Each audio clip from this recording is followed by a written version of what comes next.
živeti v najlepši vasi je privilegij, ampak ne čestitam vam zato, ker živite v najlepši vasi, ampak zato, ker ustvarjate najlepšo vas, ker jo oblikujete, ker z njo živite in skrbite za njo.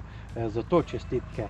In še naprej, če boste skrbeli za to najlepšo vas, verjamem, da boste tudi najsrečnejši, ne samo živeli v najlepši vasi. Zato še enkrat čestitke in uspešno delo in uspešno življenje in ustvarjanje v tej najlepši vasi. Hvala lepa, župan. Čestitke. Hvala lepa. Tudi iz Krajevne skupnosti Boštanj se pridružujemo zasluženim čestitkam.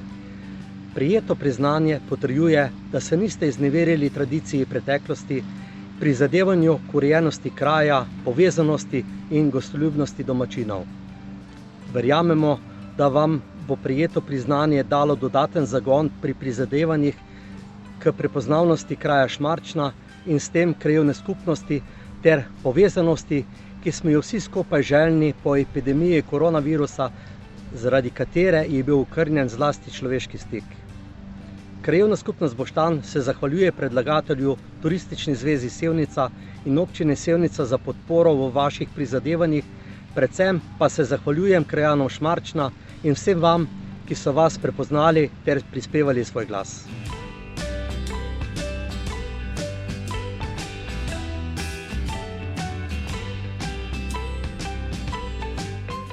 Lepo pozdravljeni. Moram povedati, da smo zelo ponosni tukaj vaščani Šmarčne na tole priznanje, ki smo ga dobili od Turistične zveze Slovenija za najlepše vaško jedro v Sloveniji.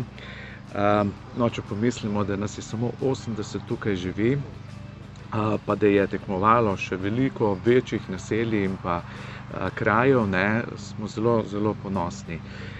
In tole priznanje nas bo še spodbudilo, da bomo ta kraj naredili še lepši, pa še bolj gostoljuben.